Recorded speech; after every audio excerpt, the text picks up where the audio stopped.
എല്ലാവർക്കും പുതിയൊരു വീഡിയോയിലേക്ക് സ്വാഗതം. നമ്മൾ എറണാകുളം സെന്റ് ആൽബർട്ട്സ് കോളേജിന്റെ ഹയർ സെക്കൻഡറി സ്കൂളിന്റെ ഫ്രണ്ടിലാണ് ഇവിടെ നിൽക്കുന്നത്. അവിടെ പുറകിൽ നിങ്ങൾക്ക് കാണാൻ ഒരുപാട് ആളുകളൊക്കെ നിൽക്കുന്നുണ്ട്.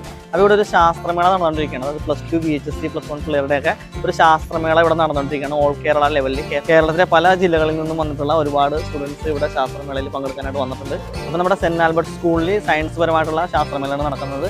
അതുപോലെ എറണാകുളത്തിൻ്റെ മറ്റ് പല സ്കൂളുകളിലും പല വിഷയങ്ങളിൽപ്പെട്ട ശാസ്ത്രമേളകൾ നടന്നുകൊണ്ടിരിക്കുകയാണ്. അപ്പോൾ ഇവിടെ ഒരുപാട് പിള്ളേരൊക്കെ വന്നിട്ടുണ്ട്. ശരിക്കും പറഞ്ഞാൽ ഞാൻ ശാസ്ത്രമേള കണ്ടതിന് ശേഷമാണ് നമ്മളിപ്പോൾ ഇൻട്രോ എടുക്കുന്നത്. അതുകൊണ്ട് തന്നെ വാഹനങ്ങളിൽ അവർ കൊണ്ടുവന്ന സാധനങ്ങളൊക്കെ ഏറ്റുകൊണ്ടുവന്ന കാഴ്ചയാണ് കാണുന്നത്. ശരിക്കും പറഞ്ഞാൽ ജഡ്ജ്മെൻറ്റ് കഴിഞ്ഞതിന് ശേഷമാണ് പബ്ലിക്കിന് കയറി കാണാനുള്ള ഒരു അവസരം ഉണ്ടായത്. അതുകൊണ്ട് തന്നെ നമുക്ക് വളരെ കുറച്ച് സമയമേ നമുക്ക് വൈകുന്നേരം കിട്ടിയുള്ളൂ. അപ്പോൾ ആ സമയം കൊണ്ട് നമുക്ക് കവർ ചെയ്യാൻ പറ്റിയ ഒരുപാട് കുട്ടികളുടെ കഴിവുകളും കാര്യങ്ങളൊക്കെ നമ്മൾ കവർ ചെയ്തിട്ടുണ്ട്. അപ്പോൾ അത് ഒറ്റ വീഡിയോയിൽ തന്നെ കൊള്ളിക്കാൻ പറ്റുമെന്ന് എനിക്ക് ചെറിയൊരു സംശയമുണ്ട്. ഇപ്പോൾ ഒറ്റ വീഡിയോ ആയിട്ട് കൊണ്ടില്ല എന്നുണ്ടെങ്കിൽ നമ്മൾ പല വീഡിയോ ആയിട്ടായിരിക്കും അത് ചെയ്യുന്നത്. അപ്പോൾ അതിൻ്റെ എല്ലാത്തിൻ്റെ ഒരു ഇൻട്രോ ആയിട്ട് ഇത് കണക്കൂട്ടുക. അപ്പോൾ നമുക്ക് ശാസ്ത്രമേളയിലെ കുട്ടികളുടെ കഴിവും കാര്യങ്ങളൊക്കെ ഒന്ന് കണ്ടു നോക്കാം.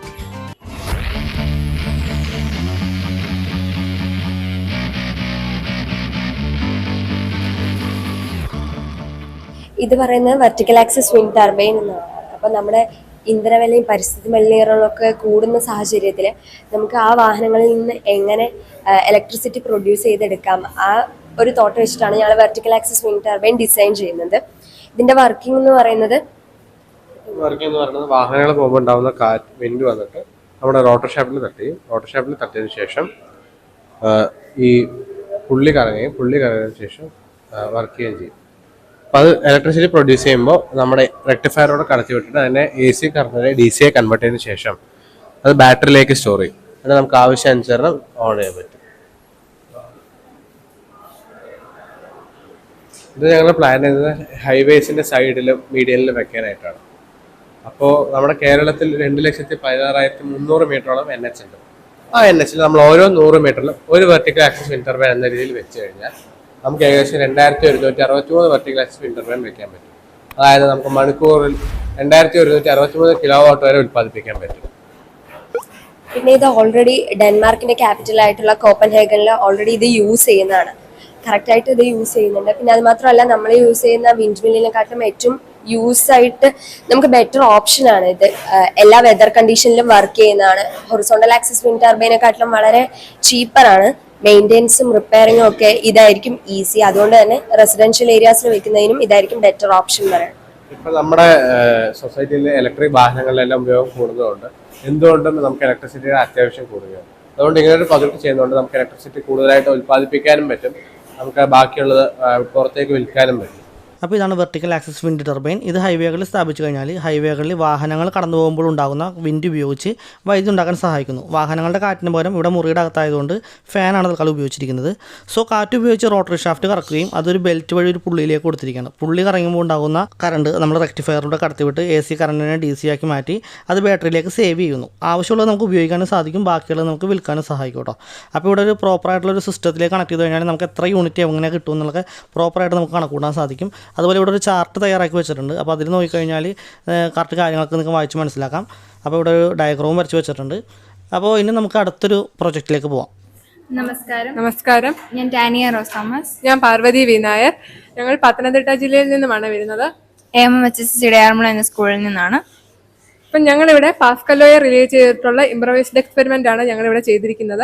അപ്പം പാസ്കലോ പ്രപ്പോസ് ചെയ്തത് ഫ്രഞ്ച് സയന്റിസ്റ്റ് ആയിട്ടുള്ള ബ്ലേസ് പാസ്കൽ ആണ്. ഈ ലോ എസ്റ്റാബ്ലിഷ് ചെയ്തത് 1953-ലും ഈ ലോ പബ്ലിഷ് ചെയ്തത് 1963-ലുമാണ്. അപ്പം പാസ്കലോ states that if pressure is applied at any one point in an enclosed liquid, that pressure is equally transmitted in all directions within the liquid. അപ്പം ഞങ്ങളിവിടെ കാണിച്ചിരിക്കുന്നത് first ഞങ്ങളൊരു ഹൈഡ്രോളിക് ക്രെയിൻ ആണ് കാണിക്കുന്നത്. ഹൈഡ്രോളിക് ക്രെയിൻ എന്ന് വെച്ചാൽ നമ്മളിപ്പോൾ ഈ കൺസ്ട്രക്ഷൻ സൈറ്റ്സിലൊക്കെ ഒത്തിരി യൂസ് ചെയ്യുന്ന സംഭവമാണ് ഹൈഡ്രോളിക് ക്രെയിൻ എന്ന് പറയുന്നത്. ഇപ്പൊ ഈ ഹൈഡ്രോളിക് ക്രെയിന് എല്ലാവർക്കും ഉള്ളൊരു സംശയമാണ്, ഈ ഹൈഡ്രോളിക് ക്രെയിനും സാധാ ക്രെയിനും തമ്മിലുള്ള വ്യത്യാസം എന്താണെന്ന്. സാധാ ക്രെയിനകത്ത് നമ്മൾ ഹെവി ലോഡ്സ് ലിഫ്റ്റ് ചെയ്യാനായിട്ട് പുഷ് ബട്ടൺസ്, ഗിയേഴ്സ്, പുള്ളീസ് അങ്ങനത്തെ കുറെ സംഭവങ്ങളാണ് യൂസ് ചെയ്യുന്നത്. പക്ഷെ ഹൈഡ്രോളിക് ക്രെയിനകത്ത് നമ്മൾ വാട്ടറിന്റെ, അതായത് ലിക്വിഡിന്റെ, ഫ്ലൂയിഡിന്റെ പ്രഷറാണ് നമ്മളിവിടെ യൂസ് ചെയ്തിരിക്കുന്നത്. ഇത് ഹൈഡ്രോളിക് ഡംപ് ട്രക്കാണ്. പൊതുവെ നമ്മൾ കോൾ മൈൻസിലൊക്കെ നമ്മൾ യൂസ് ചെയ്യാറുള്ളതാണ്.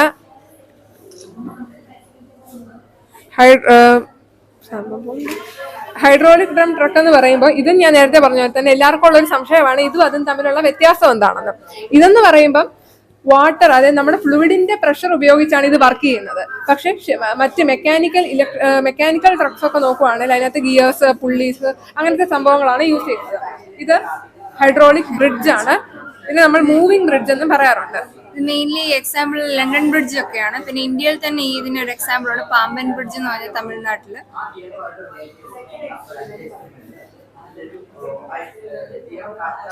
അപ്പം ഇതിന്റെ കുറെ അഡ്വാൻറ്റേജസ് നോക്കുവാണെങ്കിൽ ഈ ഹൈഡ്രോളിക് ആയതുകൊണ്ട് തന്നെ നമുക്ക് ഇതിനെ ഏത് പൊസിഷനിലേക്കും സ്റ്റോപ്പ് ചെയ്യാൻ പറ്റും, ഏത് പൊസിഷനിൽ നമ്മളിതിനെ ലോക്ക് ചെയ്യാൻ പറ്റും. അതുപോലെ തന്നെ സ്റ്റാർട്ട് ചെയ്യാനും സ്റ്റോപ്പ് ചെയ്യാനും സ്ലോ ഡൗൺ ചെയ്യാനും എല്ലാം എളുപ്പമാണ്. ഹൈഡ്രോളിക് ബ്രിഡ്ജ് മെയിൻലി യൂസ് ചെയ്യുന്നത് ട്രാൻസ്പോർട്ട് ഈസി ആക്കാനാണ്, ഷിപ്പിനും പിന്നെ വെഹിക്കിൾസിനും വേണ്ടി. റോഡ് ട്രാൻസ്പോർട്ടും അതുപോലെ തന്നെ ഷിപ്പിന്റെ ട്രാൻസ്പോർട്ടും രണ്ടും നല്ല രീതിയിൽ നടക്കാനായിട്ട്. അതായത് ഇപ്പൊ ഷിപ്പ് വരുവാണെങ്കിൽ ഇത് പൊക്കുമ്പോൾ റോഡ് ട്രാൻസ്പോർട്ട് അത്ര നേരം നിൽക്കും. അപ്പൊ രണ്ടിനും ആ ഒരു ഏരിയയിലൂടെ പോകാനായിട്ട് പറ്റും. ഇത് ഹൈഡ്രോളിക് പ്രസ്. ഇത് മെയിൻലി യൂസ് ചെയ്യുന്നത് ഗ്യാരേജുകളിലാണ്, റീസൈക്കിൾ ചെയ്യാൻ വേണ്ടിയാണ് യൂസ് ചെയ്യുന്നത് മെയിൻലി. അതായത് ഇപ്പം ക്യാൻ ഒക്കെ ഉണ്ടെങ്കിൽ ക്യാൻസ് ഒക്കെ നമ്മൾ വെറുതെ വലിച്ചു കളയാതെ ഇതുപയോഗിച്ച് നമ്മൾ അതിന്റെ പ്രസ് ചെയ്ത് ക്രഷ് ചെയ്തിട്ട് അതിന്റെ ഏരിയ കുറയ്ക്കുമ്പോൾ നമുക്ക് അതിനെ റീസൈക്കിൾ ചെയ്യാനായാലും നല്ലതാണ്. ഇത് ഹൈഡ്രോളിക് ലിഫ്റ്റ്. ഇത് മെയിൻലി യൂസ് ചെയ്യുന്നത് ബിൽഡിങ്സിലാണ്. ഇപ്പൊ ഈ first floor, ground floor, second floor എന്നൊക്കെ അങ്ങനെ ഓരോ ഫ്ലോർ ത്രൂ നമുക്ക് ഫ്ലാറ്റിലൊക്കെ നമ്മൾ യൂസ് ചെയ്യുന്നത് ഈ ടൈപ്പ് ലിഫ്റ്റ് ആണ്.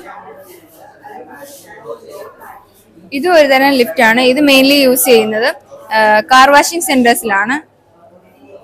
ഇതിനൊരു ഫോഴ്സ് കൊടുക്കുമ്പോഴാണ് ഇത് ആക്ട് ചെയ്യുന്നത്. The small force applied to a small area to be converted to a large force applied to a large area എന്ന ഫിനോമിനയാണ് ഇതിൽ യൂസ് ചെയ്യുന്നത്. അപ്പം ഞങ്ങൾ മെയിൻലി ഈ ഒരു എക്സ്പെരിമെന്റിലൂടെ കാണിക്കാൻ ഉദ്ദേശിച്ചേക്കുന്നത് എങ്ങനെ നമ്മൾ എക്സ്പെരിമെന്റ്സിന്, അതായത് നമ്മൾ എങ്ങനെ നമ്മൾ വെറുതെ കളഞ്ഞ സാധനങ്ങളെ എങ്ങനെ ഇംപ്രവൈസ് ചെയ്ത് നല്ല രീതിയിലെടുത്ത് മനുഷ്യർക്കും പ്രകൃതിക്കും ഒരുപോലെ ലാഭകരവും ദോഷകരമാകാത്ത രീതിയിൽ എങ്ങനെ ഓരോ ആപ്ലിക്കേഷൻസ് ഉണ്ടാക്കാമെന്നാണ് ഞങ്ങൾ ഇതിലൂടെ മെയിനായിട്ട് ഉദ്ദേശിക്കുന്നത്.